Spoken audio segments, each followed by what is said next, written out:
It is Thursday, April 23rd, 2026, and you are listening to Blue Lightning Daily, the show where your AI assistant stops being a chatty little keyboard gremlin and starts actually doing chores. Allegedly.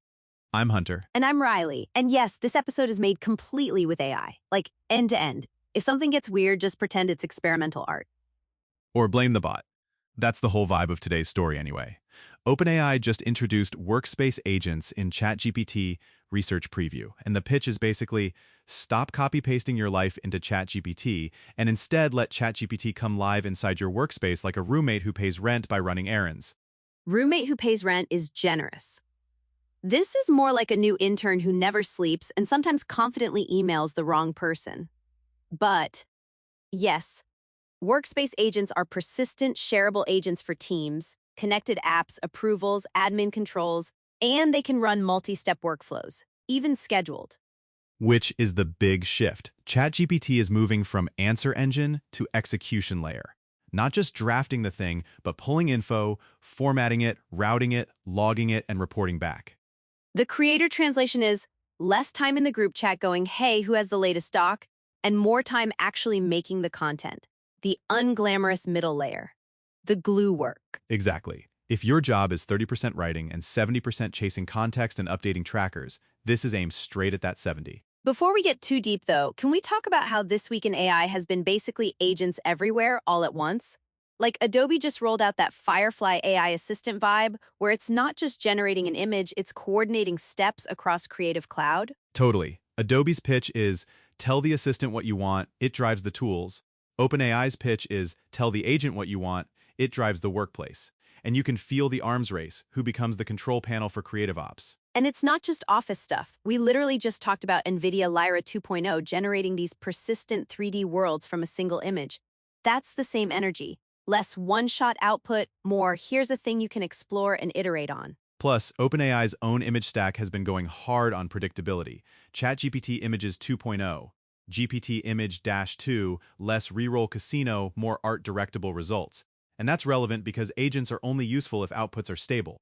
If the agent is like, I made a thumbnail and it's cursed every time, that's not automation, that's a prank. Oh wait, hold up, this is important. We've been watching the ecosystem pivot from cool demo to reliable system.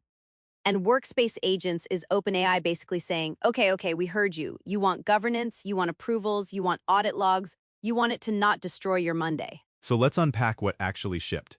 These agents live inside a workspace, not inside one person's chat history. They can run long workflows even in the background, and they can connect to org-approved apps. And there are admin controls and approval gates. Which sounds kind of corporate, but for creators, this is the difference between I have a genius prompt and we have a repeatable pipeline. Like if you run a YouTube channel with a small team or an agency handling multiple clients, shared permissioned agents is huge. Yeah, because custom GPTs were already shareable, but they were more like a smart template. Workspace agents are more like a role: campaign ops coordinator, editorial QA wrangler, client reporting bot. I need comment section bouncer, honestly. That agent would immediately quit. Okay, Hunter, question. If Workspace agents are shared teammates, who's the adult in the room when the agent confidently sprints toward the wrong goal? It's still you, it's just you with better guardrails.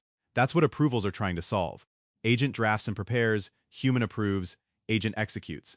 The adult is whoever has the permission to hit yes, do the scary part. So the adult is the poor soul who clicked run. Yup. The why is this bot emailing legal at 2 in the morning person. Exactly, because creators hear agents and think hands-free. But the truth is, if you schedule something, you're basically hiring a tiny night shift worker. And night shift workers need rules. Let's get practical. What's the first workflow you'd actually trust end to end? Like no babysitting, no panic? End to end, I'd start with stuff that's read-only plus draft-only. Like pull performance stats, summarize what's up, draft a weekly recap in your voice, and then post it as a draft in the right place. No publishing, no sending, no editing the source of truth doc. That's the move. Anything where the final action is create a draft, not hit publish. Because the second you let it publish, you're one connector glitch away from congrats, you just announced the wrong giveaway winner to the entire internet. For me, I'd trust it for editorial QA. Like, grab the script, check for naming consistency, check calls to action, make sure the sponsor mention matches the contract language, and flag stuff. That's a good agent job. Tedious, rules-based, high leverage. Yes, and for marketers, UTM hygiene, campaign naming, asset folder organization. Stuff that makes everyone groan but matters. Let's talk approvals and audit logs. Do they make agents safer or do they make people lazier because the log will catch it right after it catches fire? Both. Because humans are like, oh, there's an audit log? Great, I can stop paying attention. Mm-hmm. But also, the log is what makes this deployable in real teams, especially agencies. Because clients don't care that your bot was trying its best. They care what got changed, who approved it, and how to undo it. That's the real point. Reliability plus accountability. And approvals let you scale without giving the agent the keys to the entire kingdom. Although, approvals can turn into a new job. Like, congrats, you invented agent babysitter, the role. Where do you think this lands between finally less copy-paste and new middle management job? Right now, it's both. Because at first, everybody goes wild making agents, like it's Pokemon, gotta catch 'em all. And then 2 weeks later, you're like, wait, who owns this agent? Why is it still running? And why did it just summarize the wrong folder? That's why shared by default is a big deal. Team ownership forces the conversation. What is this agent for? What does success look like? Who reviews it? I also think the manager UX is the hidden battlefield. Like, can you see what it did, what it's doing, what it's about to do, and how much it's costing?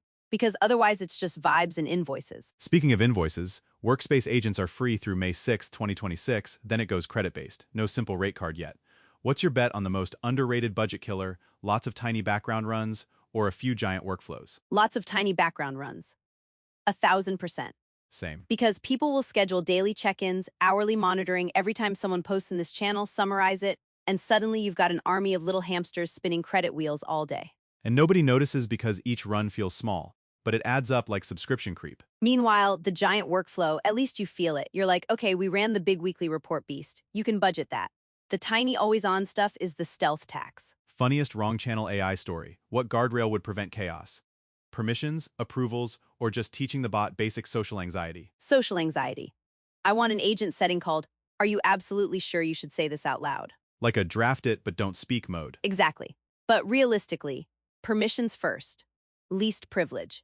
The agent should not even be able to see the spicy channels. And then approvals for anything that sends, posts, edits, or publishes. Yup.